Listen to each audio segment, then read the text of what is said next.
Hello and welcome to SlyCast, and this is such an exciting episode. We're celebrating Rambo First Blood Part 2, which was released May 22nd, 1985, Memorial Day weekend, and this episode is coming out on Memorial Day weekend. And we've covered First Blood Part 2 before, but we can't not talk about the movie on its 35th, so this episode is jam-packed. I'll be discussing the movie with Mike Kunda, Ryan from the Going the Distance podcast. We'll have a contribution from one of the SlyCast's first listeners and some of your emails. So I am beyond thrilled to start the episode with this discussion that I had with author David Morrell, and we're just going to get right to it. I am beyond honored and privileged to welcome to the show Rambo's father, author David Morrell. David, welcome. Well, thank you. Thank you for inviting me. And if anybody's curious why I'm Rambo's father, I wrote a novel called First Blood, which was published in 1972 and purchased by Columbia Pictures at that time. And that novel adaptation into film went through 4 different studios and 26 scripts, and then eventually was on the screen in 1982. So I have fun calling myself Rambo's father. People seem to, get the joke. Yeah. Seem to enjoy the humor. I got to tell you, I think lots of people are aware of that novel because there are many book circles that I sort of circulate in on the internet, and it's probably about once a week I see somebody post a paperback version of First Blood and says, has anybody read this? Well, it was my first novel, and as I said, it was published in 1972, and today, we're recording this in May of 2020. Today, 48 years later, it's still in print. It's never been out of print, and that's very unusual for a book. So it's been very gratifying. It took me 3 years to write the book, and I was trying to find a new way to write action.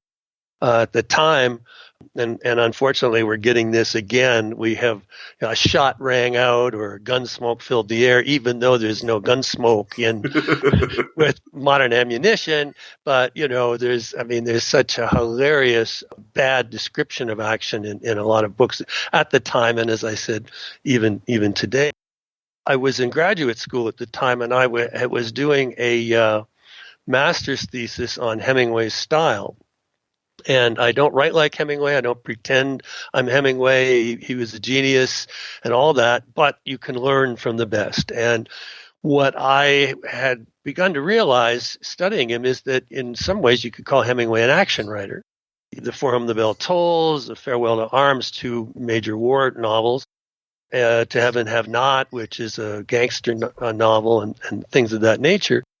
And I began to realize that he was one of a kind for the way he wrote action, that he had tried to do it in a way that hadn't been done before. And so I thought of that as a good challenge, that in writing First Blood, I was writing what I hoped would be an action novel that didn't feel like a genre novel. And so how to do that? So I was sort of thinking about Hemingway in that goal of how, when I'm writing the action scenes, can I do it in a way that I didn't think was familiar?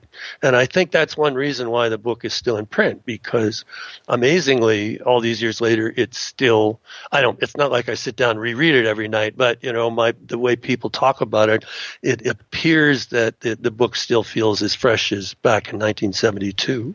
Oh, absolutely. And it's one of those rare cases, too, where an adaptation for the screen modified the source material a little bit, but actually worked for the medium. And I know you've talked about, the film First Blood a lot, but that's one of the things I appreciated about the way Stallone at least handled his approach to the character is he knew he couldn't present him the way that you did in the novel.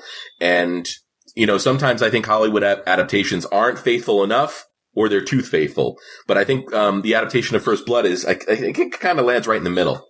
Oh, I admire that film immensely.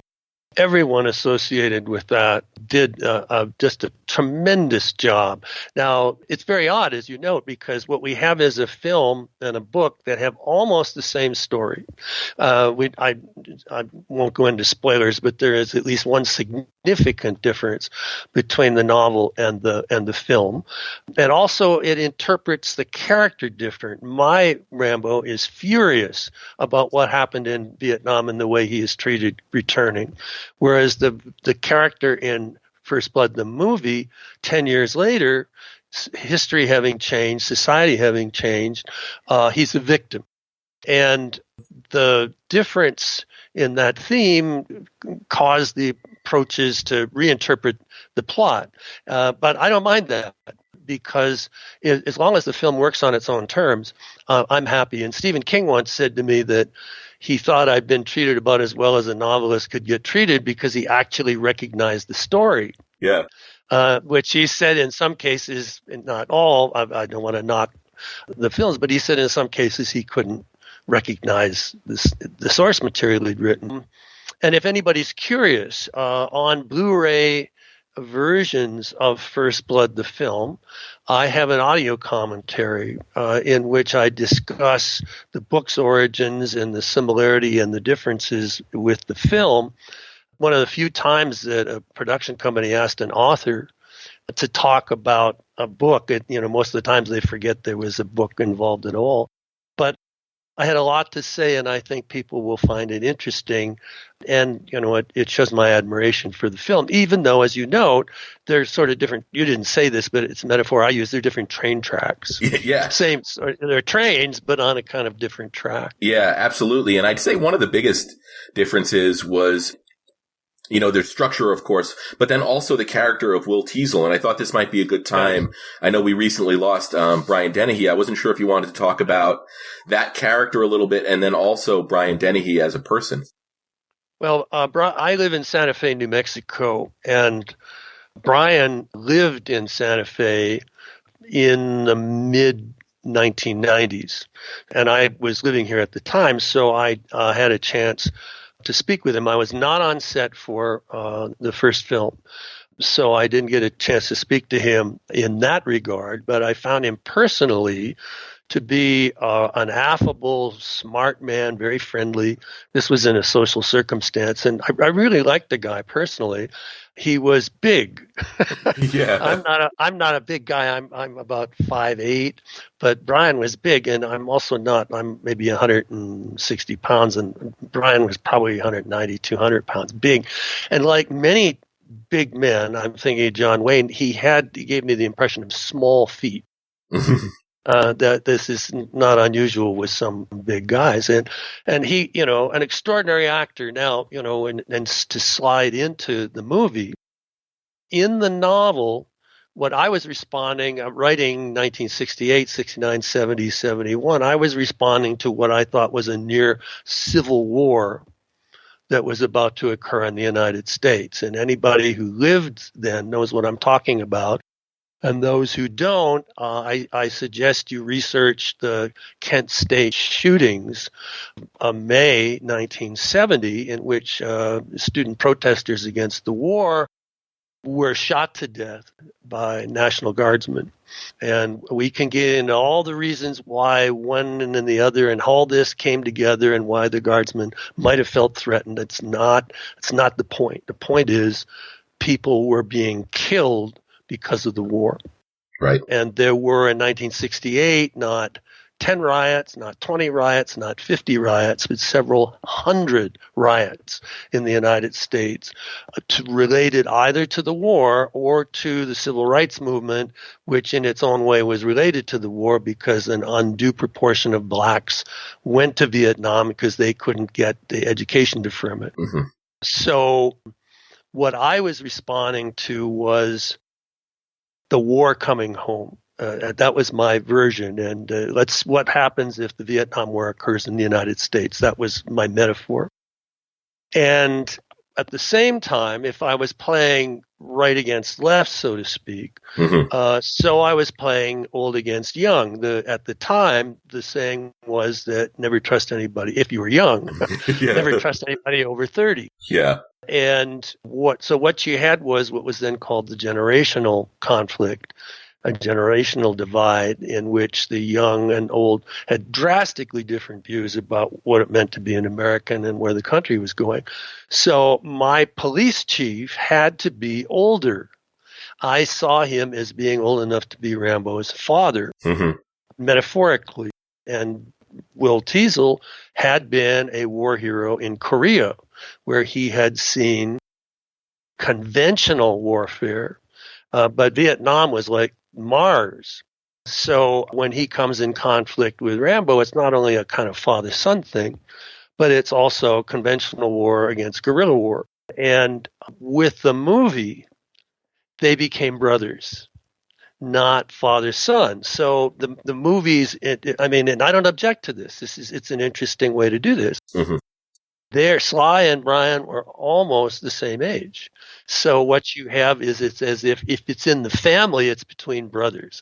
And so it made it a little different and more physical because, an older father wouldn't necessarily. But actually, I back that up because, in fact, Teasel is very physical in my novel when it comes to dealing with Rambo. So, that was some of the things that were going on. And basically the novel, if you saw past the action, was a kind of allegory for what was happening at the time. But I don't think I used the words Vietnam, not a war, twice in the novel, that's a lot. Yeah. So it doesn't date itself. Right. I don't have any timely references.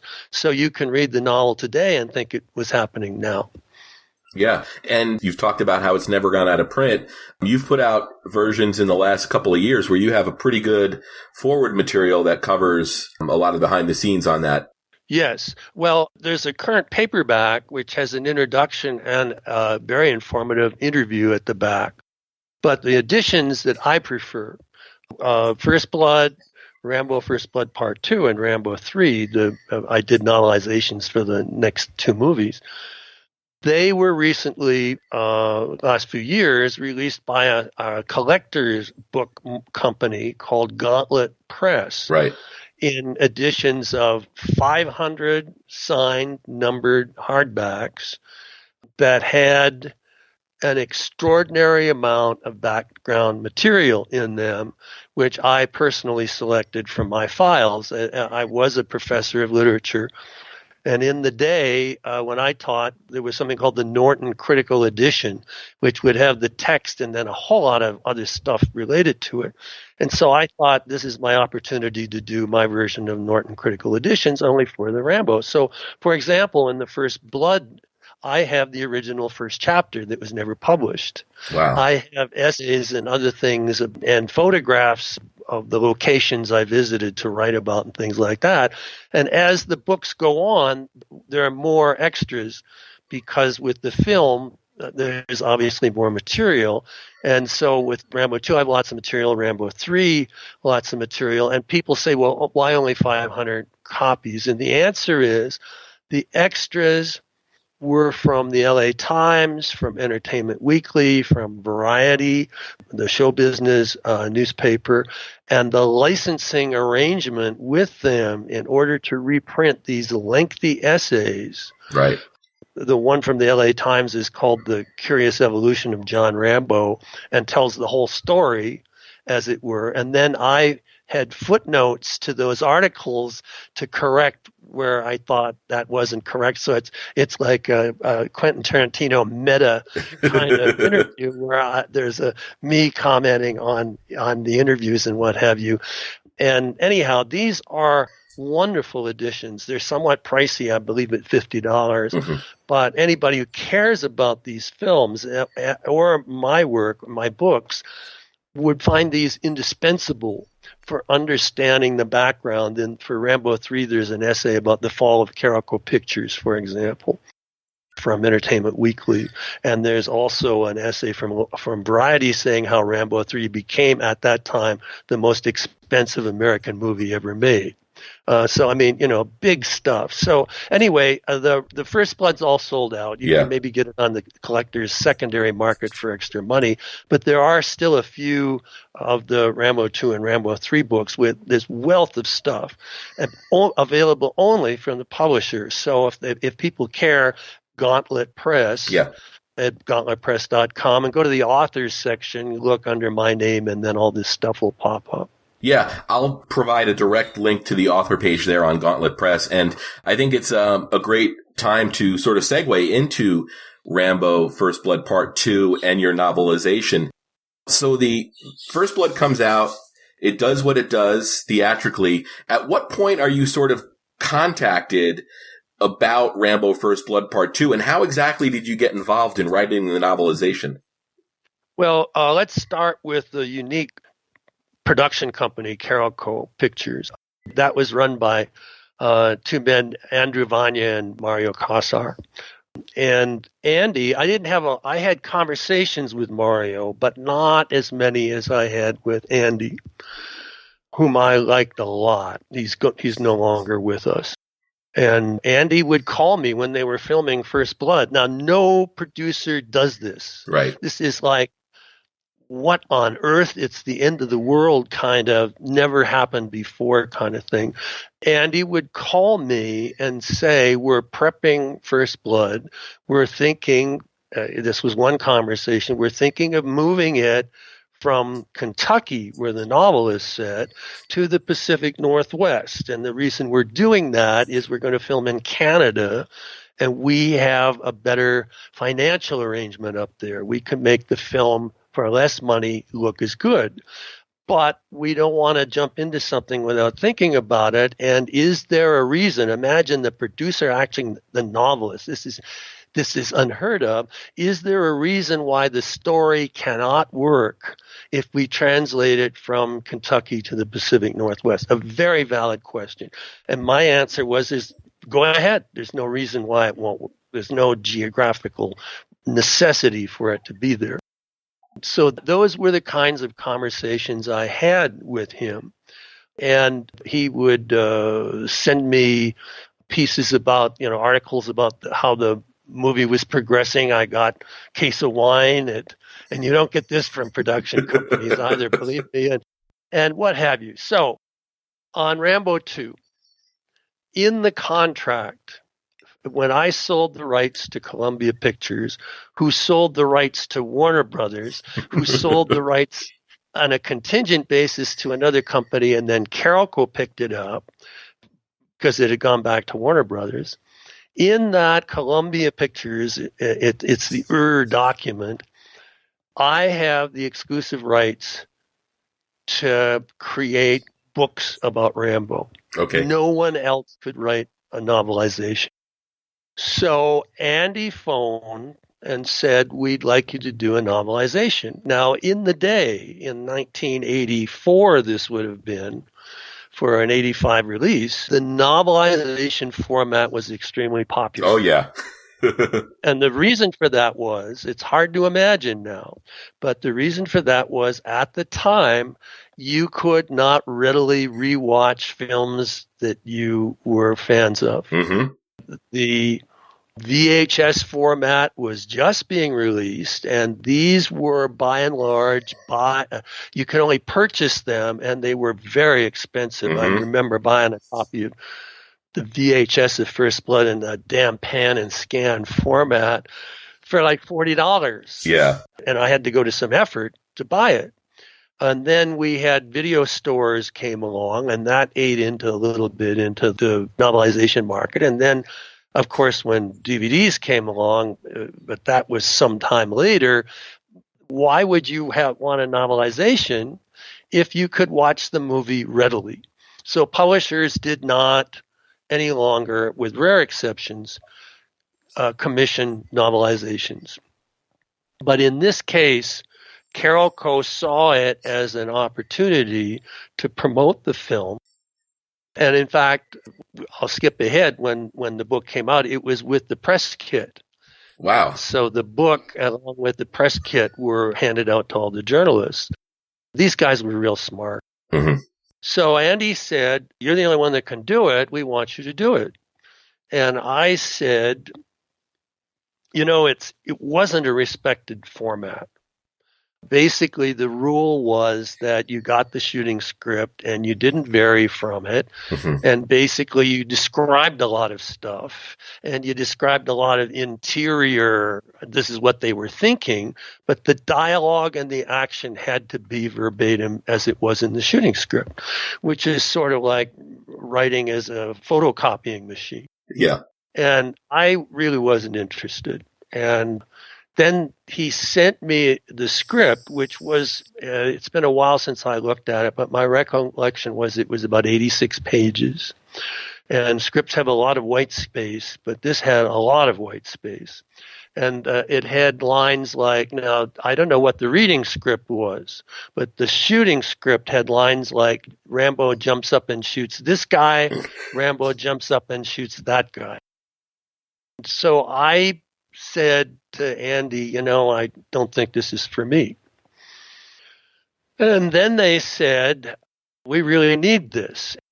And they were offering 15 cents on the dollar for me to write this. So whatever they made from the book, if they made, we'll use a small fee like $100, I would have got $15. Mm-hmm. Well, that simply wasn't worth my time. And so I said no. And then they came back with 25%, and then they came back with 40%, and then they came back with 50%.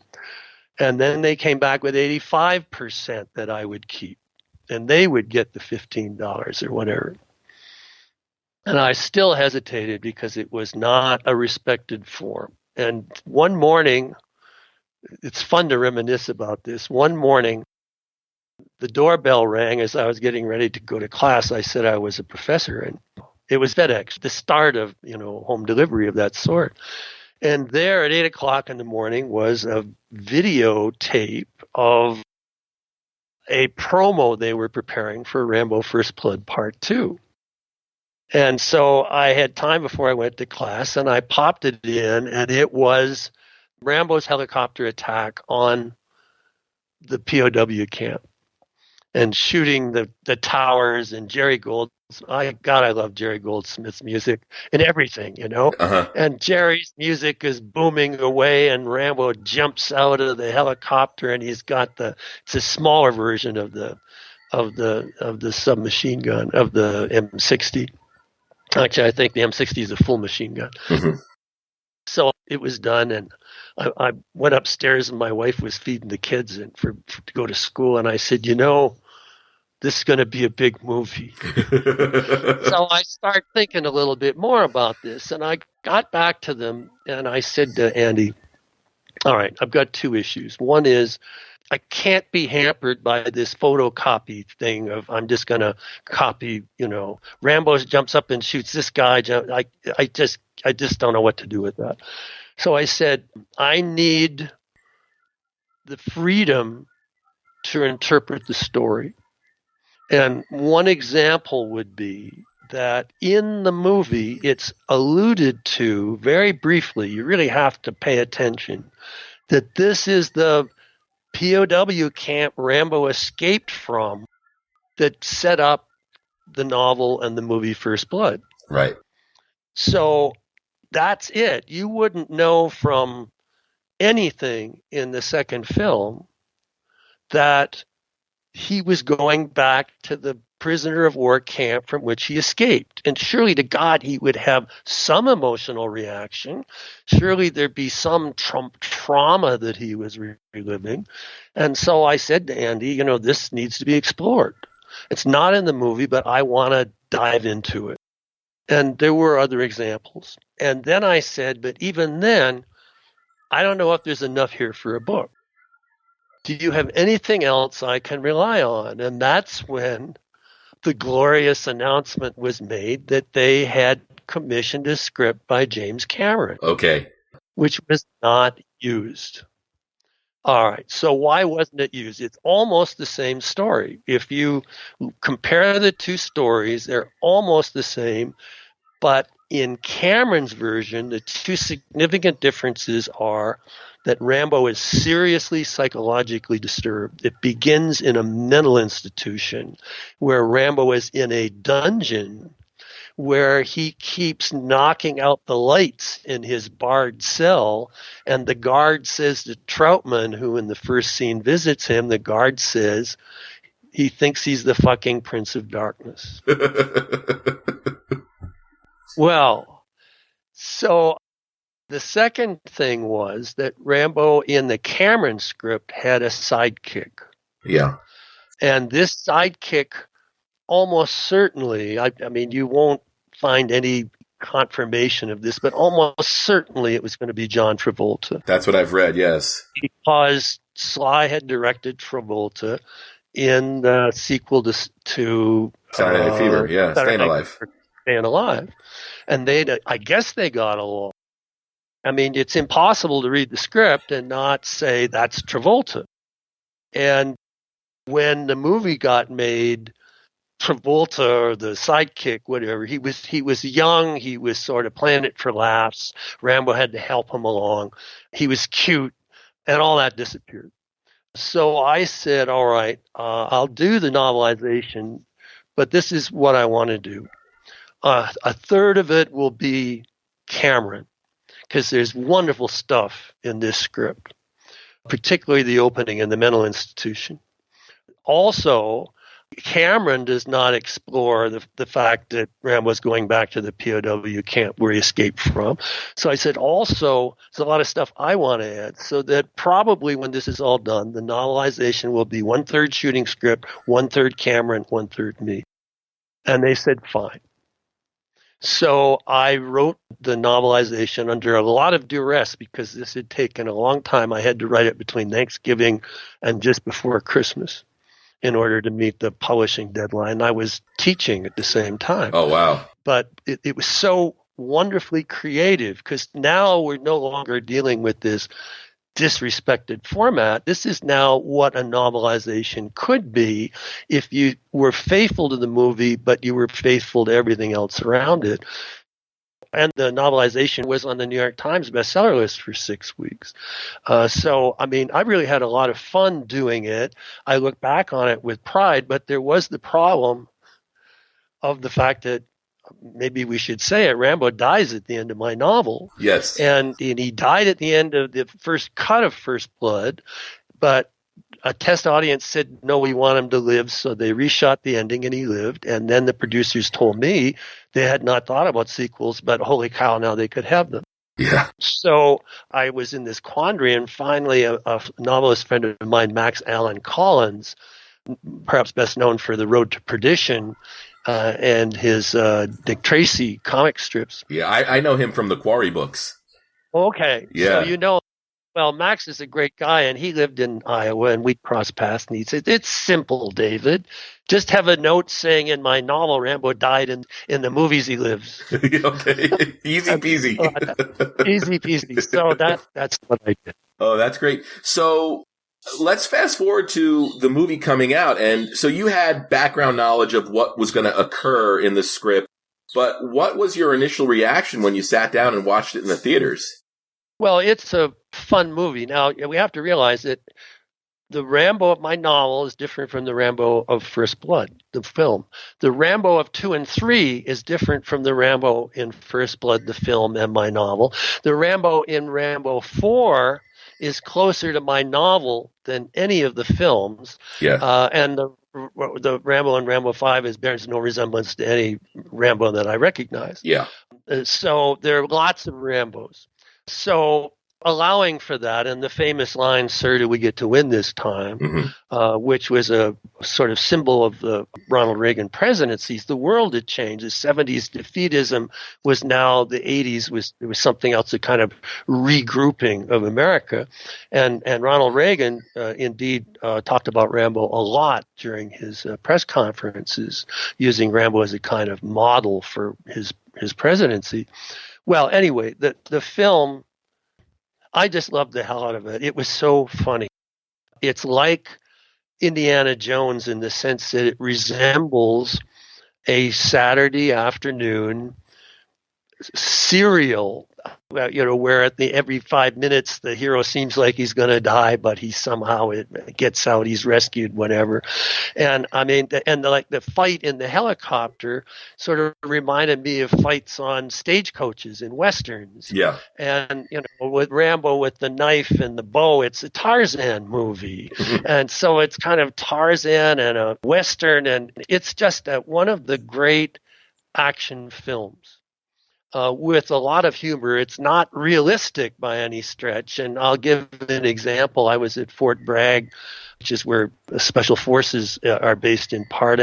And I was speaking to an instructor there, and he said they just thought that movie was hilarious because Rambo's in the helicopter and he pretends that the helicopter's in trouble, and the big, massive Soviet helicopter shows up, and Rambo has this rocket launcher that he raises and he fires through the open canopy of his helicopter and blows the other one apart. There's only one problem. In the back of the helicopter, all the rescued POWs are there, and he would have blown the hell with the back blast out of all those POWs. And the instructor at Fort Bragg told me that they used to go to the movie and laugh, and they were rolling around on the floor in the theater laughing at some of the stuff that's so inaccurate. But he said it didn't matter. Because the spirit of the thing is so high, it's so energetic, and again, we have to give credit to Jerry Goldsmith for his just terrific scores. Jerry never did a bad score. No, not at all. And it's funny, David, one of the other conversations I had for this episode, we kind of determined that this is the version of Rambo that everybody parodies. When you see it referenced, this is the one that's in a lot of people's minds. Absolutely. And between First Blood and Rambo 2, huge influence. I mean, when you look at, I'd have to look at when Die Hard was released, but, somebody asks Bruce Willis's character who he thinks he is, Rambo. And there are other references all through the mid-'80s in action movies to somebody pretending to be Rambo. I mean, this franchise rewrote how action movies were. I mean, if you go back and look at, say, Bullet, which is a well-respected action movie with Steve McQueen, or any of the early Bond movies, right, you have 3 to 4 action sequences, if that, separated by a lot of stuff. I mean, if you think of Bullet, you think of the car chase. You maybe think of the chase slightly. It's not very dramatic. There's no payoff in the hospital, and you maybe think of the gunfight at the chase at the airport. But all the talk between that, and it's still. I mean, I love Steve McQueen. I mean, it's a great action movie. But what happened with First Blood and then into Rambo 2 is that you had an intensifying of the amount of action in First Blood is, I think the clock's in at about 54 minutes of action for a 96-minute film. Pretty good. Yeah, but I think with Rambo 2, it's probably the proportion is even greater in favor of the action, and it just rewrote everything. And then we have to add one more, which is that Rambo 2 was one of the last films not to use CGI. Yeah. That the action in it is real stuff, dummies and, the head exploding and dummies and, but it's real. And when Sly's jumping Sly does a lot of his stunts. I personally saw him do a lot of his stunts on Rambo 3. So, I mean, terrific athlete. And there may have been some doubles used. I have no idea. Inevitably, right? Yeah. I mean, that's just the way movie business is. But you have the feeling those are real people doing real dangerous stuff. So I cannot, I have no problems at all with that film. I just think it's just a fabulous film. Excellent. Well, David, thank you so much for taking some time to give us a little bit of the history behind not only First Blood Part 2, but First Blood. I know your time's valuable, so we do really appreciate it. In the show notes, I'll put a link to the Gauntlet Press. And also good to direct people to your personal website? Please, yes, davidmorrell.net. All right, excellent. David, once again, thank you. You're very welcome. And this was fun. I haven't talked about this stuff in a while, and I'll send you some artwork if you can use it. Absolutely. I would love to see anything you can send. Okay. And David, before I let you go, I couldn't not ask you about Richard Crenna and your general feelings about him and his portrayal of General Troutman. So Richard Crenna, as we know, or maybe some people don't know, Kirk Douglas was originally cast in his role in First Blood, and Kirk in costume showed up for a week of shooting, and there was some difficulty. There are different stories about what happened, but creative differences, whatever. And Kirk left. I guess he was there on a Monday, left on a Friday. So Lynn Stallmaster, the casting director, who lived here in Santa Fe, where I live, and actually I had a chance to talk to him on several occasions, and he told me some of this story, which is he was the casting director for First Blood, and he got the call, Kirk's gone, we need somebody to play Troutman, we need him by Monday. And so there was Lynn, and what they needed was somebody who was steady, who would be able to step in, a true professional, and who wouldn't be temperamental. I'm not saying that Kirk was, although were some stories, but I don't want to get into that, whether that's true or not. But they needed somebody who, under great stress, would be steady. Mm-hmm. So the deal was made like Sunday afternoon. I think Richard may have been reading the script on flying to Vancouver, because the film was filmed outside in British Columbia. Mm-hmm. So, he was playing catch up, and I think that added to the performance in First Blood, because he was sort of neutral.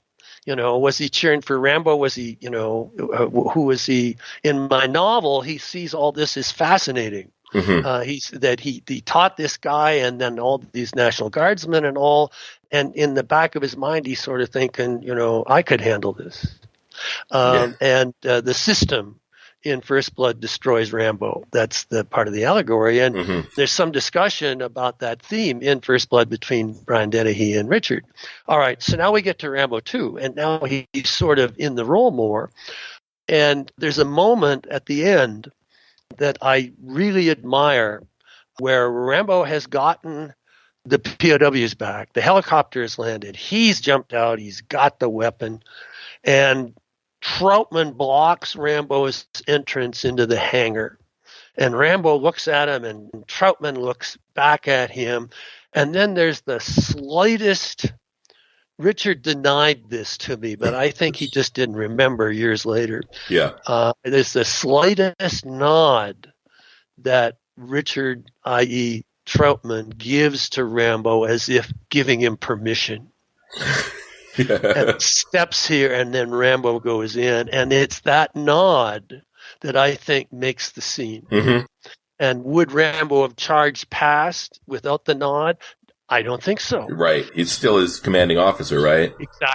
Exactly. So I just had a lot of respect for Richard, and he'd been around since he was a child actor, and he was so good in everything he did, drama, comedy, and there's a picture he did. He hated when I told him this, but he was in Body Heat, and he's only in it for 5 minutes. Right. They needed a husband who we knew, even we didn't see him much, we knew pretty deadly. And so I used to tell Richard, we weren't that close, but we talked, because of Rambo. And I used to tell Richard, man, you made that movie. You were only in it for 5 minutes, but man, you made it, because if it was a wimpier husband, it wouldn't have felt as deadly. But he didn't like me saying that, because, it wasn't a starring role, and, actors want to go for the big scenes. But I just, the times I spent with him were special times. Excellent. Thank you very much for sharing that. Yep. Hello, I'm Dave from the 60 Minutes With podcast, and I've been a Sylvester Stallone fan since 1978, when, aged 13, my school film club showed Rocky. Since then, I've watched all of Stallone's movies numerous times, yet despite Rocky Balboa being the character that introduced me to Stallone, it's John J. Rambo who has always connected with me the most. I mean, hell, I even have 2 tattoos of him on me, one of them being from Rambo 2, which celebrates its 35th anniversary this year. I even also wear a Jade Buddha replica from that movie too. So, obsessed? Me? Possibly. And come on, let's admit it, haven't we all had a conniving superior like Murdoch at our workplace that we wanted to face off and tell some home truths to, like at the end of this? Without the massive gun, of course. And Rambo 2, it takes the character further into superhero territory, which would then take an even bigger leap in the third movie. But still, at its heart, isn't it about a man who just wants to do the right thing in the world and hates injustice? And isn't that a good thing? And here we are now, 5 movies down the line, and we may have seen the last of John Rambo. But thanks to the magic of cinema, his story and his adventures, they're always going to be there to watch. The 35 years since I first watched this have flown by, and I hope that I'm still here in another 35 years, by which point I'll be 90, and that during those 35 years there'll be many more new Stallone movies to watch, as well as always revisiting the classics whenever he stops making them, as sad a day as that'll be. We've still always got the films that he's made. So happy 35th anniversary, Rambo 2. And of course, much love to everyone at the SlyCast from all of us here at 60 Minutes With, who are based in Wales in the UK. I've been a listener since the very beginning, and long may you continue to do what you do. And our 35th birthday celebration of Rambo First Blood Part 2 continues. And I'm here with Mike Kunda to talk about Rambo First Blood Part 2. And Mike, it's funny, I was just thinking about this before we sat down. You were not a part of the show yet when we reviewed or, went over First Blood Part 2 on the SlyCast. So this is your first opportunity to talk about it on the show. Yeah, this is something I was really bumming out because the early 80s was such a brilliant time to talk about Sly's rise and successes. I mean, could you imagine filming Rambo 2 and then Rocky 4 back to back? 2 of the hugest, biggest, most gigundous movies of all time ever. I mean, and I never got to share those thoughts with you guys. Well, at least not on Rambo 2. I never got to share my thoughts. Yeah, it's pretty wild. We did do, I think your first appearance on the show was sort of an interview with you where we also covered Rockies 1 through 4, which is a really, really great discussion. And it's the discussion that convinced us to try and convince you to join the show regularly, and thankfully you did. You know what's funny about that? Here's how I always pictured that moment. I picture it as you and the Jeffs are sitting around in this big room, 20-foot ceilings, solid oak bookcases all around you. You're all in blazers with patches on the elbow. You have pipes, and you're drinking this cognac. And you're all asking yourselves, this chap Kunda, should we bring him on board or not? I don't know. He does have a lovely singing voice. Let's give this poor bugger a chance. That's how I always saw it going down, that I was voted in. So, this, as I've always said, I love you guys, and I'm so happy to talk about Rambo 2. I'm only sorry the 2 Jeffs are not here at this moment. No, but they're here in spirit, as always.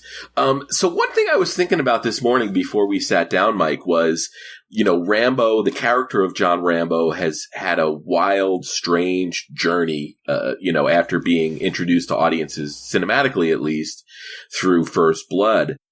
But Rambo First Blood Part 2, it might be the most important Rambo movie. And let me say sure. that it's probably the most important because it made everything else possible. I mean, a lot of people wouldn't have thought to make a sequel to First Blood, but they did. And that spawned everything that came after it. It also transformed the character in a way. Mm-hmm. Do you have any thoughts on that? So I think it's very interesting. No, I don't think anybody would have thought to do a sequel to First Blood. I mean, it just, to me, sequels, they weren't what they are today, sequels. So I think the fact that Rambo 2 took that character of John J. Rambo and took him skidding across the political floor, for one thing. I mean, that was one. When Reagan said, seeing what to do next time in a terrorism situation, I'll send Rambo. I mean, for a sitting president to acknowledge this in a at the same time when Rambo 2 was out in theaters, it was remarkable. But even going past that, here is where we see Sylvester Stallone has gone into some type of area. He's become an icon. He has become a literal icon, whether it's action, acting, whatever it is. I do believe Rambo First Blood Part 2, as much as Rocky 3 elevated him, Rambo 2 took him to a whole other level. I mean, you had t-shirts, you had the action figures, lunchboxes, water gun sets, fake Rambo knives. I mean, this was really epic on the action figures, on that type of front as well. Yeah, I mean, it's funny if you look at any kind of parody or reference to Rambo, the character, most people are using the Rambo from First Blood Part 2 as their reference. Agreed, 100%. Rarely are they thinking about that drifter, that Clint Eastwood High Plains drifter coming into town, destroying the town, and then, of course, they never think that Rambo. I think you're absolutely right. Rambo 2 is what's in people's heads. Now, do you recall seeing Rambo 2 or First Blood Part 2 for the first time? Absolutely, vividly. It was a Friday night, and it was 1985 in high school. I think it was a junior. I was a senior. I'm sorry, I was a senior, and so when it came out, I had gone with a friend of mine, Mark Colarossi. He's a guy who's 6'10", and both of us, we had no girlfriends. No girls would go on dates with us. And so what we did, we went and got a pizza before the movie, and we sat on the hood of my mother's car, and we ate the pizza, and then we walked over to the movie theater, and it was sold out. I mean, it was unbelievable. Yeah. And it blew us all away. I mean, the cheering, the screaming. I mean, you don't see that in movies then. And I tell you, you really don't see it that often in movies today. I've seen it only really Rocky 4. I've seen it. Rocky Balboa, I saw it.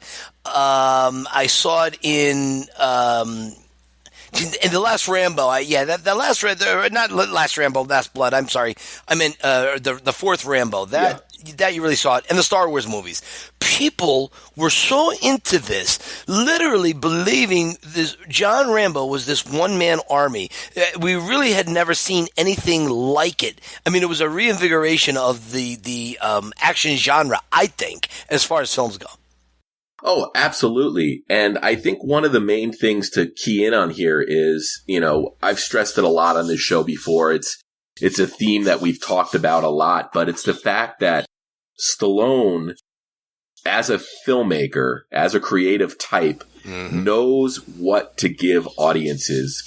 I'm not going to say he's done it consistently, but for the most part, his batting average with delivering product that's going to connect with an audience is very, very high.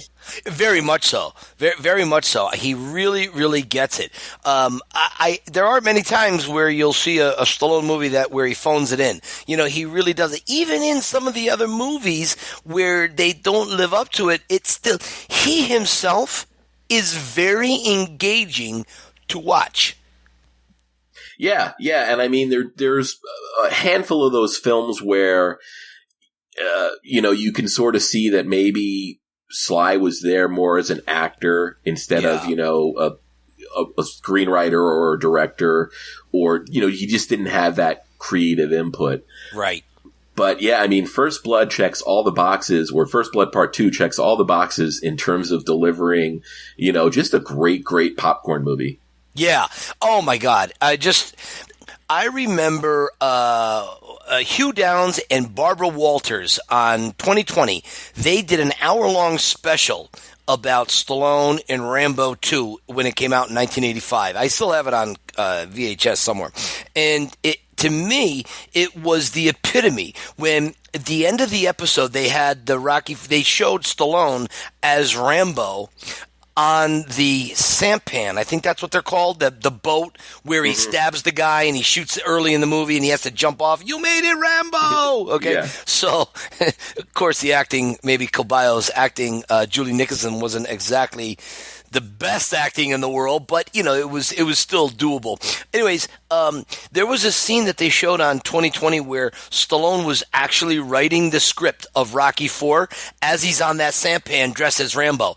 And just think about that. Yeah. Think about the iconicness of that. And then when we got the first trailers for Rambo 2, and you saw the helicopter coming over the river, and then blowing up the guard tower, and he has that trademark Rambo scream. Holy Christ, that just puts me over the edge. As a matter of fact, as we're talking now, Craig, I actually have Rambo Part 2 playing. He's covered with leeches in the pit as the Russian Podolsky walks over to him. So I love this movie. There's nothing I don't love about this movie.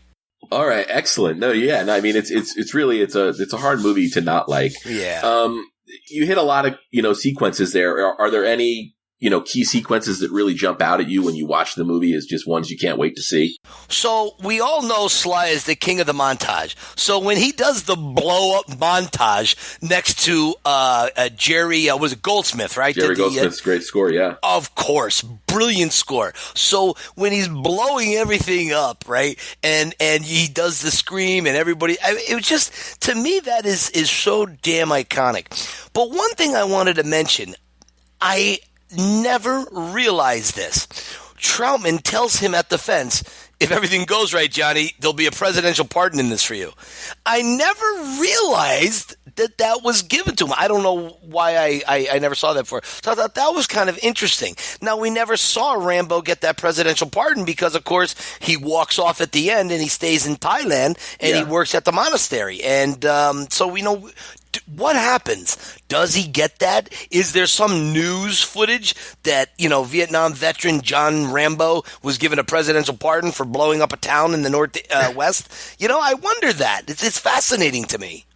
Yeah, and I mean, obviously it occurred because, there's seemingly no trouble when he returns at the end of Rambo, and, we see him established back in Arizona in Last Blood. Yeah. When I think one of the other, there's no team. I mean, he's just walking down the road, going back to his. So maybe he did get the presidential pardon, but we just don't know. It's much like when Rocky runs the Rocky steps. What does he do after he runs up the steps? He takes a cab, he takes a subway. Paulie comes by, the robot rolls in and he rolls back. Like, what happens? I think the other thing I like is the escape scene when Rambo is on the bed spring and he's getting the shocks and, Podolsky, they carve his face up and all that. And I think when Cobayo comes to save him, and of course they make the run through the jungle, then they end up, spoiler alert, kill her. I think if I had one scene would be the bow and arrow at the waterfall scene where he blows up Vin. To me, that when I hear Rambo 2, that's basically it. That and the black knife. The black and silver knife is just so classical to me. It's the best. Yeah, that sequence in the stream there, it's so great because Vin is unloading his weapon there, and I don't know if it's a matter of Rambo knowing that he's pretty much out of range or whatever, and he just takes his time loading up the bow and arrow. Yeah. And loads that extra with the exploding bow and arrow too. It's so badass because, in the real world, there's no way that arrow is going to hit that guy. It is too front heavy. It's fishtailing. There's no way it's going to work. But at this point, Craig, they have us. They believe us. It's like the shark in Jaws. No shark is going to capsize a boat. But if you're with it all that time, you're just Rambo, whether it's a death wish, whether he's a badass, whatever it is a great scene in movie history. Oh, absolutely, absolutely. And, there's that fine line where, suspension of disbelief comes in. Yeah. And I think it's played fine here. Now, you did bring up, when the character of Kobai dies. Yeah. And that's probably one of my only bits of criticism in this is it's Rambo leaves behind the bow and arrow and he goes back to pick it up and that's when she gets taken out. I'm like, I know. Yeah, it's tough because nobody wants to see John Rambo fall in love. Nobody wants to see John Wayne have a sex scene in a movie, right? Yeah. So I get that. But again, maybe there could have been 10 other ways they could have killed her off, but this is what they chose. And I mean, I know it is, but Rambo, I don't know. Rambo should never have love.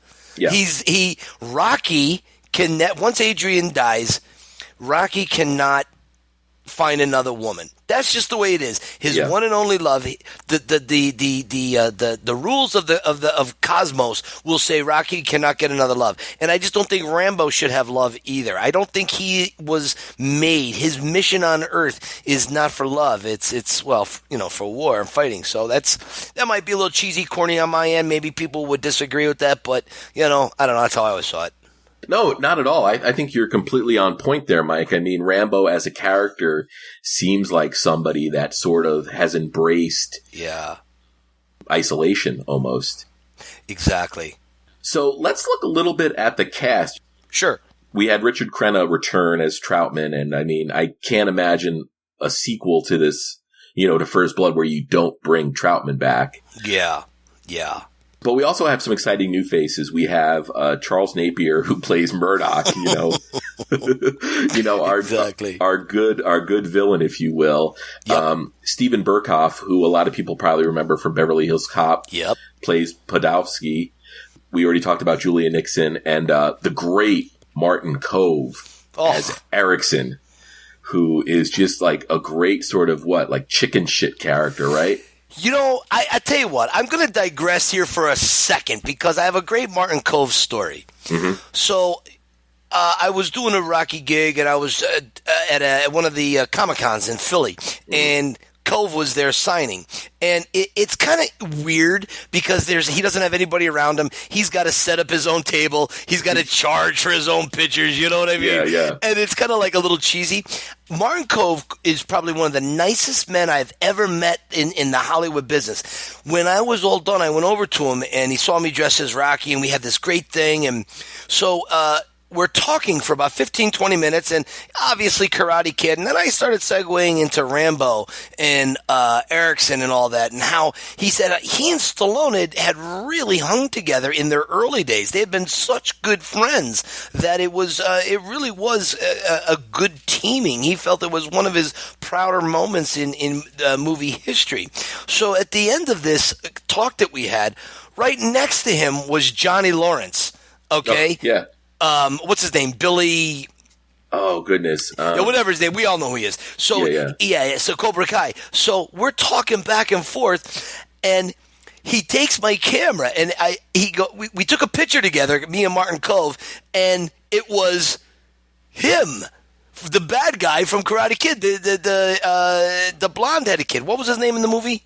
Johnny. Johnny. Yeah, that's right. And he took the picture that I have hanging on my wall of me and Martin Kove, and it was such a great moment. But about Rambo 2, he said how awesome it was, just the dedication and the timing that Stallone had, how he just was relentless with his work ethic. And when others were sad, Stallone would push them not so much by verbally pushing them, just by leading by example. So that's my little side story. No, and that's excellent. Thank you so much for sharing that. And I know that they had a little bit of history together because they were together in Death Race 2000, and I'm not sure how much actual on-set interaction they had, but that's always a connection you trace back. Crazy. Yeah.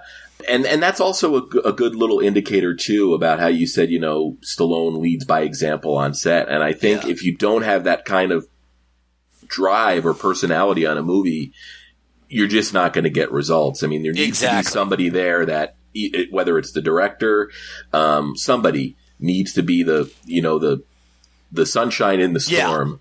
Yeah. Always. Yeah. Agreed. So is there anything else about First Blood 2 you want to talk about before we finish things up? I wonder, I often wonder to myself, if Rambo had ended at Rambo 2, walking off, would Rambo be the pop culture icon it is? Rambo 3 is largely felt to be the weakest of the Rambos, although I could argue that against Last Blood, but up through part 4 at least. Yeah, exactly. Rambo 4 was brilliant. I absolutely think that's one of the best action movies I've ever seen. Absolutely. And I go First Blood, Rambo 2, Rambo 3 and then Rambo 5. But I just wonder, what if we never heard from John Rambo again?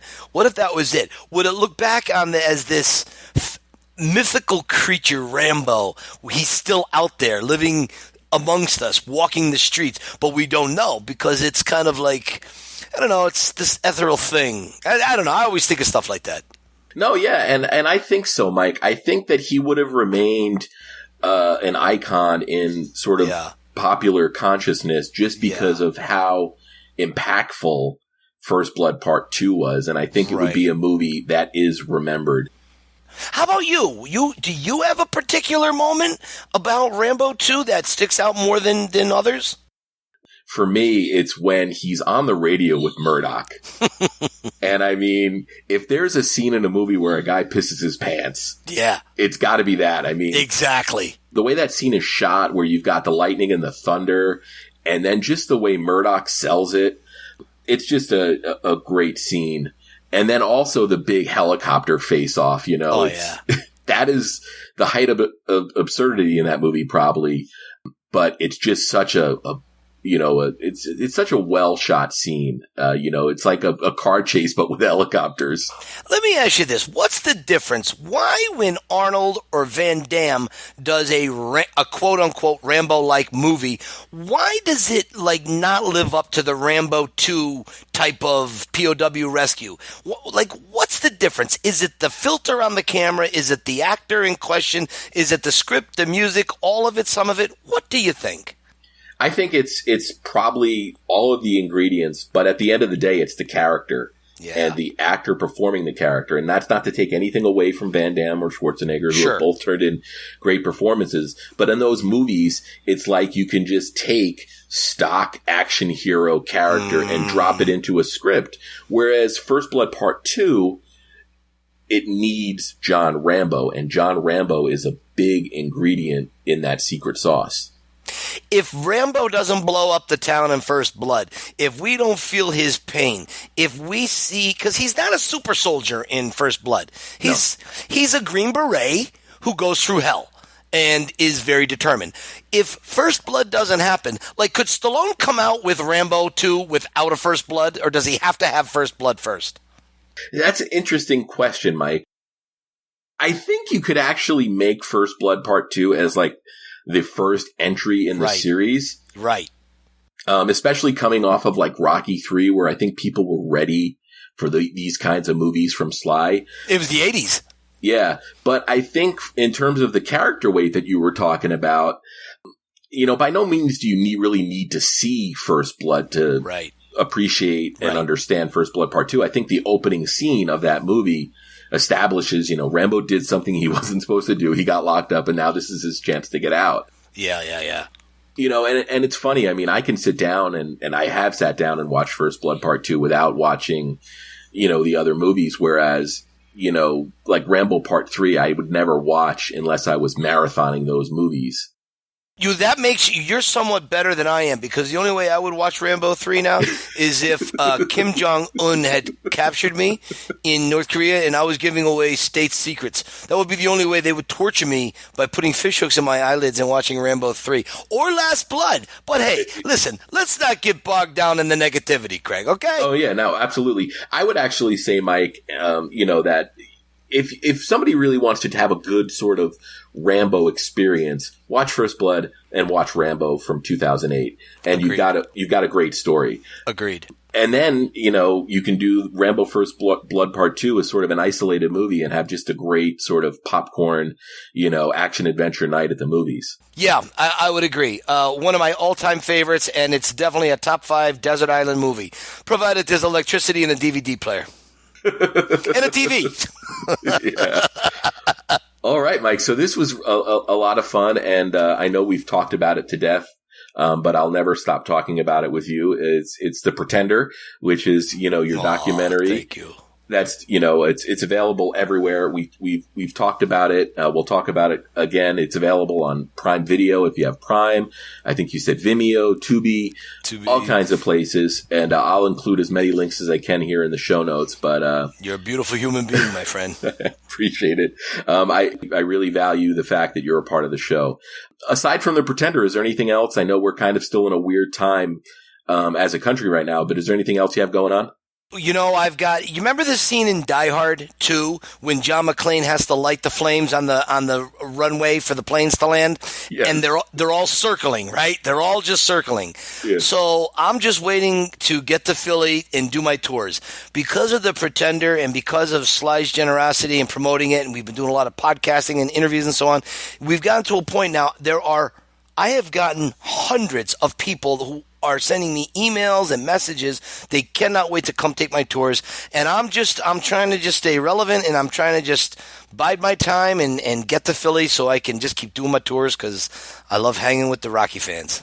Absolutely. And I know that will happen for them sooner than later. Yeah. And I do have a link to your tour on the website, but I'll also include it in the show notes. Mike, I could sit here and talk with you all day. I know we'll never run out of things to talk about. This is true. But for now, we're gonna call it at that and just say happy birthday, Rambo First Blood Part 2. Happy birthday. Thanks, Greg. Okay, and before we get to our discussion with Ryan, I just wanted to read an email that we got from Chad, and it reads, "My name is Chad Trower. I live in Collinsville, Oklahoma. This year is the 35th anniversary of Rambo First Blood Part 2. This was my first Rambo movie to see in theaters. From the lines, 'Do we get to win this time?' followed by, 'This time it's up to you,' I was all in. Co-written by James Cameron and Stallone, plus directed by George Cosmatos. I loved the political statement and tone of this movie. The idea that we had soldiers over there who were still political prisoners was shocking to me. And the chance for us to go back and rescue POWs was an interesting premise, and I found it personally satisfying. Leave no one behind. Awesome action movie, Stallone movie, and Rambo sequel. Thanks to SlyCast, Craig, and company for letting me share my thoughts on this film. Take care, and I will be listening." And Chad, thank you for listening, and thank you for sending in that email. All right, and the celebration of First Blood Part 2 at 35 continues. My birds are very, very excited. And it is always an honor and a privilege to welcome to the show Ryan from the Going the Distance podcast, as well as the Worst of the Best podcast, as well as my co-host on the Stallone podcast network show that we do once a month. Ryan, welcome back. Hey, thanks. Thank you so much, Craig, for having me. And yeah, we if you're listening, well, the chances are you're listening to this very episode on the new superpower show. I don't know if we have a name yet as of this recording. We haven't quite landed on the name of the channel yet, have we? No, but who's ever listening to this on that feed will know the name. So yeah, they actually know something we don't. We're talking about Mind Trip. Yeah, so... Or if you're a new listener to this episode because of David Morrell and you've come to listen to this episode and you haven't heard any of our other shows, basically you had three superpowers. Craig, the godfather of the SlyCast podcast, Doug, the host of the Rocky Minute podcast, and myself, Ryan, the host of the Rocky series podcast, Going the Distance. We all became friends online, just like we did, and naturally over time we started kind of cross-pollinating on each other's shows, and it got to the point where I was like, is this my episode? Is this your episode? Or whose show is this? And so we thought, why don't we combine our three shows into one feed? And I think how it's going to work, and you can edit this out if you want, how it's going to work is basically Monday to Friday, you're going to get the Rocky Minute podcast. Saturdays, you'll get Going the Distance, the Rocky series podcast, soon to be the Rambo series. We'll get to that. And then on Sundays, you'll get a SlyCast episode. And we'll hopefully have other people join us over time to sprinkle amongst those days. How's that sound? Does that sound like what you were thinking there, Craig? Oh, absolutely. And, every show will be clearly labeled as that show. And, nothing's being replaced or taken away. It's just you're going to have some extra choices to listen to, especially with these long gaps between SlyCast. You're going to get some great Stallone-based content. And then hopefully, like we said, eventually, some outliers or friends of Stallone. So Yeah. it's pretty exciting, and it seems like a natural sort of progression. I mean, we cross promote each other's shows all the time anyway, so why not just join forces and, you know, serve everything up on one nice clean feed for the listeners. Awesome. Yeah. Well, okay. Well, I'm excited to talk about Rambo First Blood Part 2. Yeah. So this is the 35th, and it's funny. This is a big year for Stallone, and, you know, anniversary years, if you will. So 1985 saw the release of First Blood Part 2, which we're sort of celebrating today. But in November, we'll be releasing 2 celebration episodes for Rocky IV and Rocky V, respectively. Rocky IV will be celebrating 35 years as well, and Rocky V will be celebrating 30 years. Wow. Yeah. So like you said, going the distance, you're currently covering Rocky Balboa. Mm-hmm. And you said, you know, Rambo's on the horizon. So I know on Twitter you put a poll out. Are you going to power through the Creed movies, or are you going right to John J. Rambo? Yeah, I'm going to treat the I was going to say a bad joke. I'll I'll tell you offline. Oh, man. We are going to definitely treat Creed 1 and 2 more or less the same way that we have covered the Rocky franchise. And I'm still on the fence of how we're going to do that, because with the Rocky franchise, every season, we've done 6 seasons. We actually just finished, a little bit behind the curtain here, we just finished wrapping Rocky Balboa, the movie. So we're going to go into Creed very shortly. What we've done is we break down the film scene by scene and really get into the nitty gritty, but I'm not sure how much I'm going to cover Bianca singing. So we're going to... We're gonna definitely, anything Rocky oriented and Drago oriented, it definitely will be very heavy discussions. But I admit, Adonis moping in the gym, or I don't know. We'll find out. Okay. All right. Yeah.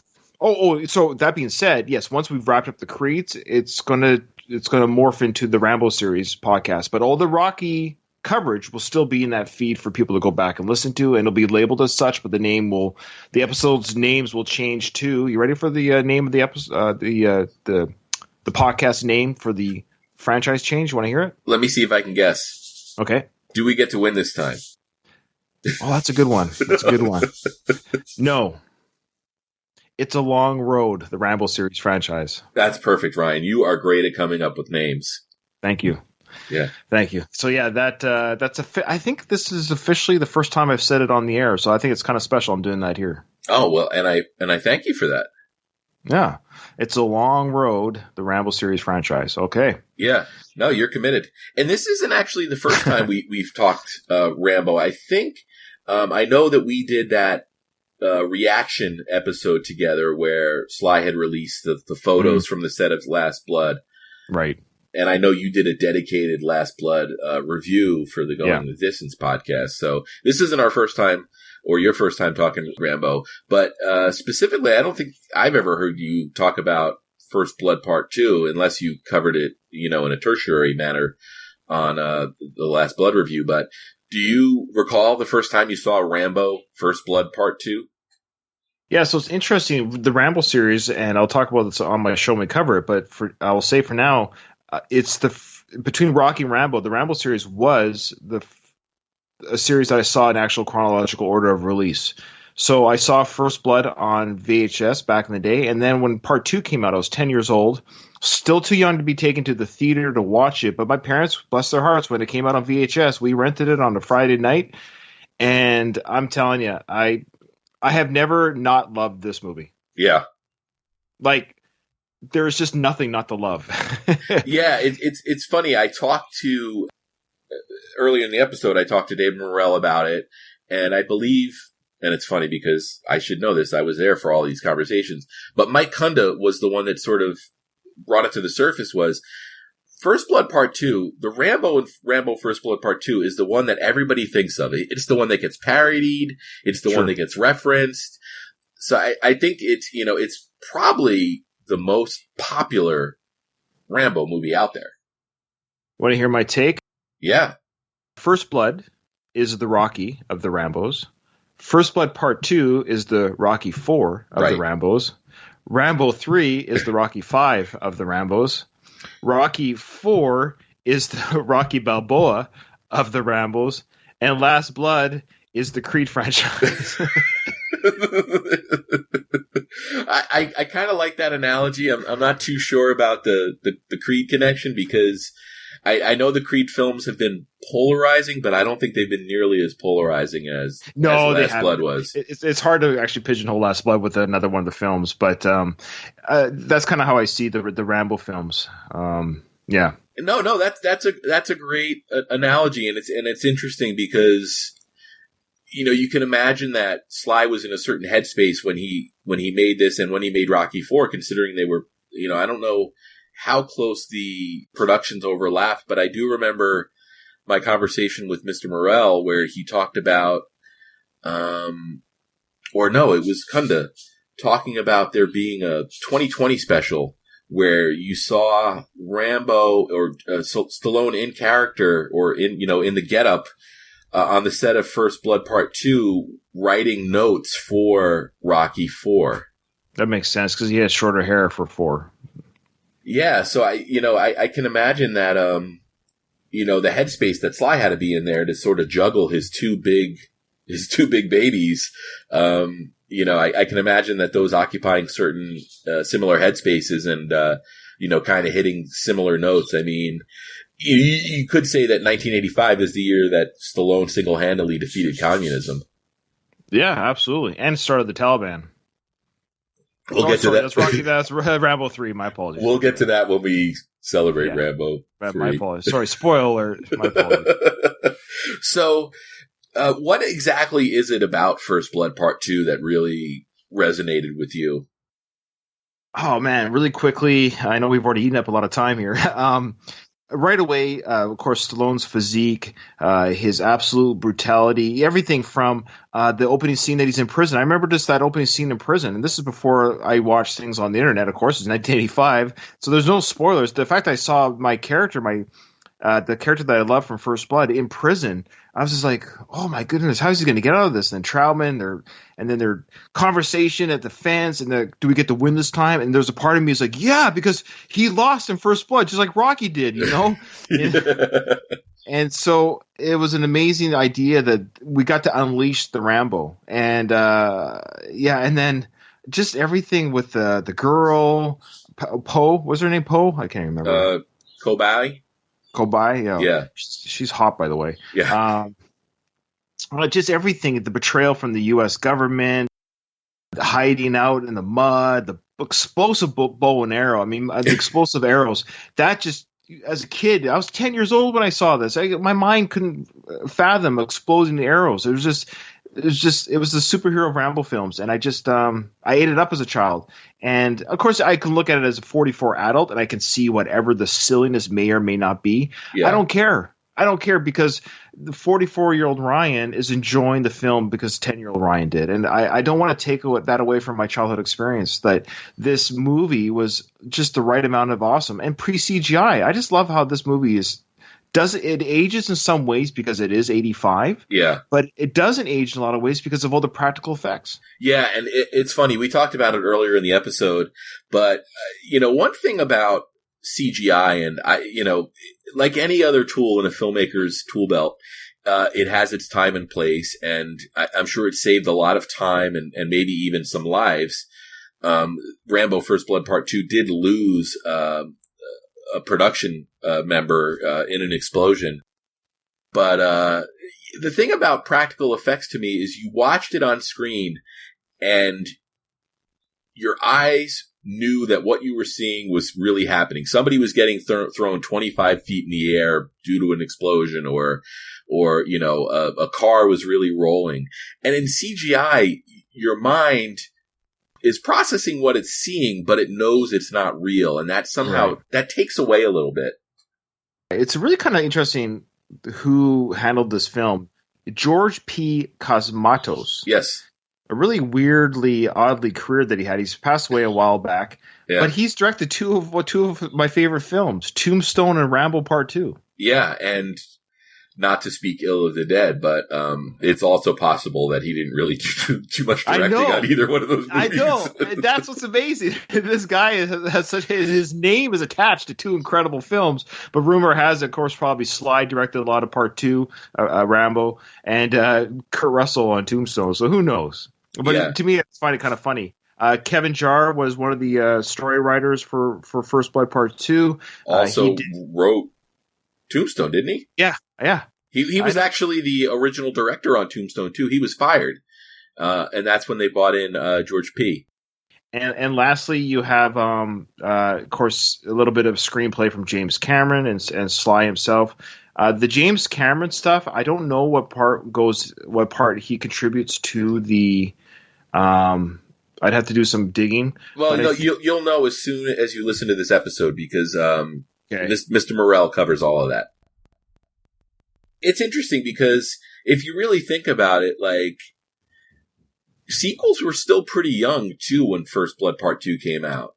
Sure. I mean, you had, Godfather Part 2, which, that's not a franchise sequel, really. But, aside from that, you had Empire Strikes Back.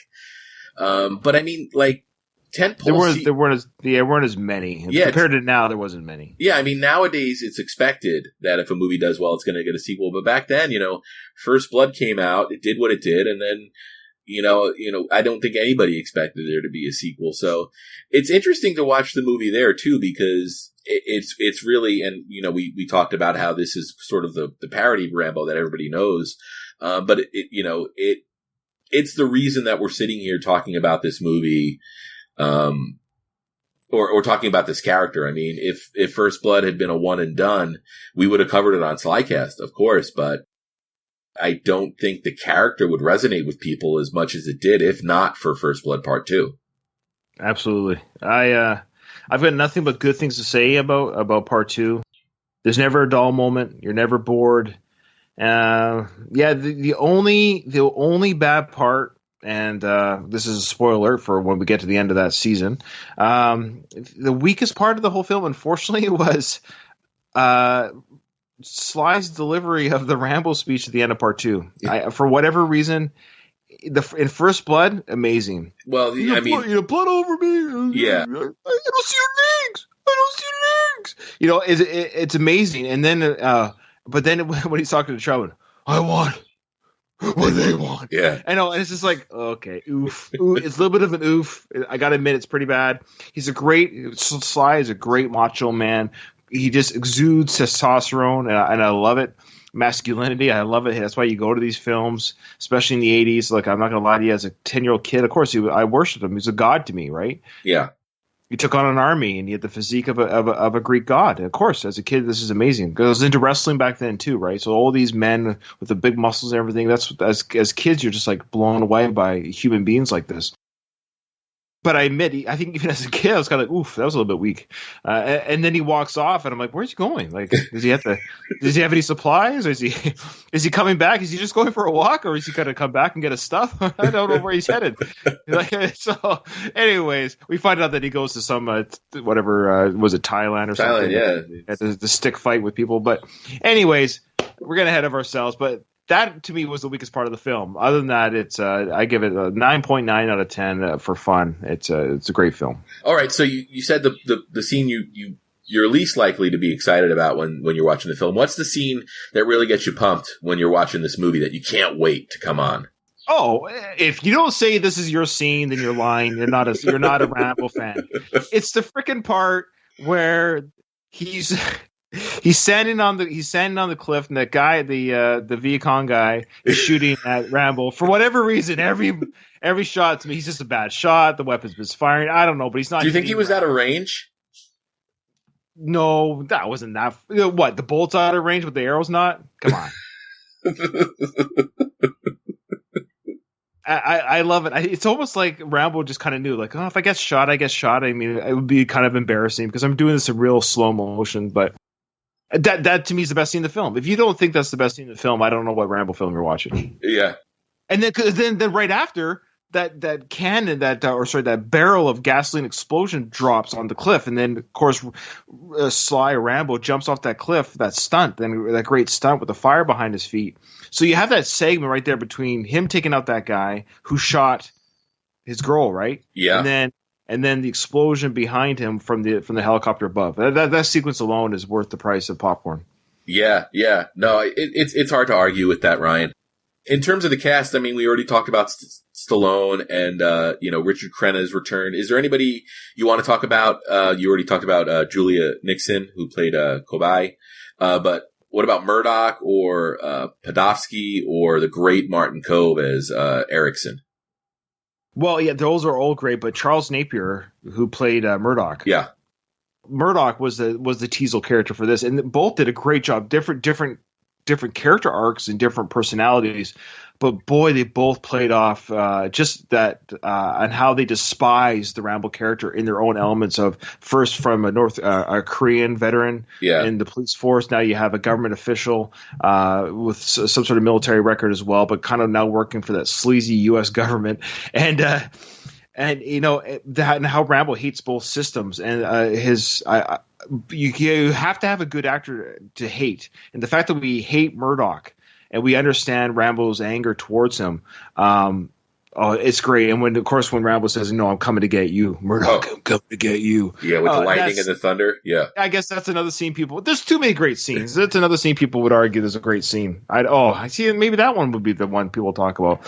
I'm coming to get you. And the sound of him squeezing the microphone. Yeah. Oh, you get me too excited. See, this is why I put the poll. Now you get why I put the poll on Twitter and Facebook. Like how much you want to talk about these movies. Yeah, I want to talk about Rambo. I want to talk about Rambo. Yeah. Well, it's interesting that you sort of contrasted Murdoch and Teasel. I think they're both great. The well-written characters, but I think Teasel has a lot more of aspects that you can sympathize with than Murdoch, which I think makes Murdoch great. Is like Murdoch is a great straight up villain. Yes. Yeah. There's nothing to like about him. He's a greasy car salesman. Yeah. And then he's got that great henchman in Martin Kove. So, in Erickson, who I think I referred to earlier in the episode as like the great chicken shit, just a great character. So yeah. Also co-starred with Sly and Death Race 2000. Yep. Yeah. Although I pontificated a little bit on how much they actually interacted on the set of that movie. Yeah, I don't think very much. No. Yeah. But I mean, this is a great popcorn movie. I mean, like you said, it's hard to not watch this movie and enjoy it if you're able to, disconnect the parts of yourself that you need to disconnect. But this movie, it did exactly what it was supposed to do. It's a movie that's made for a specific purpose. And that's the thing I love about the Rambo franchise is that there is really a movie for any mood. I mean, they're all in the action genre, of course, but if you want to stay grounded and a little bit more dramatic, you go to First Blood. But then you've got First Blood Part 2 or Rambo, Part 4 if you want to sort of the best of both worlds. But and I guess you could say that about the Rocky franchise too, I mean, if you there's Rocky and Rocky 5 if you want more of the melodrama, if you will, and then, there's Rocky 3 and Rocky 4. Yeah. You're right. Every film has its own flavor, and that's what I like about it. If it was one flavor, it'd be kind of boring. It's like when a musical artist releases an album, you still get the sense it's the same artist, but I like it when an artist has a different kind of sounding album. And depending what kind of mood I'm in, depends what I'm going to watch or listen to. Oh, absolutely. And, I think that's also a sign of a good artist or creative force is, that insistence on not sort of repeating themselves. And this is where I have to respectively disagree with David Morrell, not because he's not wrong in his opinion, because that's his opinion. I enjoyed Last Blood, and the same way you disconnect, so to speak. I know the arguments that people have, and I agree with their arguments. I do. I understand everything everyone has said negatively about it. I'm not, and you know this, that when we're Stallone fans, I'm a Rocky fan, I'm a Rambo fan. I'm not monotone in my praise, and I recognize where there is flaws. We definitely are going to talk about the flaws that occur in every of these films. Yeah. And we've done so in the in the Rocky films. We definitely we've called out Sly in a respectful way, where we've asked, the question to Sly, who's not listening, but we asked, like, what were you thinking here? Yeah. Like, why are you doing this? What was the reason for this choice? But that's what makes it for an engaging discussion. So I know David, bless his heart, he hates Last Blood, and I understand. I understand. I get it. But just for me, because I'm not emotionally involved here, as Rocky said. Yeah. I'm not emotionally involved. Like, I'm not. I enjoy the Rambo character. So the fact that I just got to see him on screen one last time, hopefully, but I think so, one last time.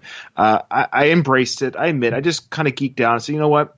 It's Stallone. It's Stallone on film. It's him at the theater.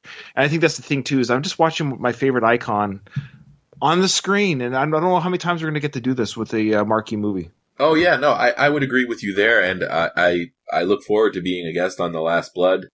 I look forward to being a guest, hopefully, on every episode. You will, don't worry. Or not every episode, but I mean every movie discussion. But the thing with Last Blood for me is, if you title it John Smith's Last Stand or something. I know. The movie works so much better. And there are just too many moments where Rambo betrays himself as a character. But that'll be covered when we talk Last Blood on SlyCast, and also when you talk about it on It's a Long Road. Yeah, it's going to be interesting. I can't wait. It will. So, again, Going the Distance, Worst of the Best. Do you want to talk a little bit about Worst of the Best before we go? Yeah, Craig's my biggest supporter about reminding me to plug that show. Yeah, so I have a sister podcast. I started both these podcasts. I started with my brother, but he's moved on from podcasting for now. He's got stuff going on with work and family where he can't dedicate to podcasting anymore. But I do the Worst of the Best with rotating guest hosts right now. And what it is we scour basically the internet, of course, looking for best of lists, whether it's in music, movies, artists, food, TV shows, conspiracy theories, no matter what it is. People, bless their hearts, have made lists for us to read and look about. What we do is we talk about that list, whatever it means to us as an individual, and then me and my guest host will pick what we think is the worst thing from that list. We've done stuff about YouTubers that do stuff, dangerous YouTubers, diseases, you name the topic, we've covered it. And it's interesting how it works. Like, for example, for the diseases one, we picked the 10 worst diseases that are killing people right now. It's kind of a COVID-related topic. And we decide you pick which one do you least likely want to get stuck with as a human being. So that's kind of how we do things. It's fun. I like it. Yeah, and you know what? It might seem like an obvious thing, but do you plan on doing a Stallone episode? Well, the only one we've done is we've done a Rocky episode. Oh, you did? I must have missed that. Very beginning. I think it was like episode 3. We did a Rocky episode, so go check that out. So if you're a Stallone fan, go to the Worst of the Best podcast. Check out our Rocky episode. I think it was like the 3rd episode where we picked the worst moments in the Rocky franchise, and there are some to choose from. So what we did is that, of course, each film was the best film. So I think we did the first 4 films because those were the biggest box office wise. Yes, yeah. Right. So that's the best. So there you go. So that was the best. Those are the top selling or top box office films. And then from each of those 4 films, we picked the worst moment we felt was in that film. All right. And the answers might surprise you. Yeah. And it was very hard to pick a worse one for part 1. Yeah, well, I got to go back. I got to go back and listen to that. I'm not sure how I missed it, but the entirety of Adrian's coma, I'd imagine, has to be. I think it's a spoiler alert. I got to tell you, it's probably what I picked for part 2. I'd have to go back too. It's been a couple of years. Yeah. Oh, cool. So I'll put a direct link to that episode, and then also to the Worst of the Best in the show notes. Thanks, man. Ryan, as always, it's always cool to sit down with you and talk these Stallone movies. And again, I'm not sure what we have on the slate for our next joint episode, but those are always fun. And, when me, you, and Doug get together once a month or so and vote on or chat a movie that the listeners have voted on. And they always vote against us. Yeah, well, yeah. We'll do one soon. But there's a lot of flux going on, a lot of changes going on our respective shows, but they're gonna restart sooner than later. Yeah. All right. Well, Ryan, once again, thank you, and I look forward to talking to you again. Yeah, man. Thank you.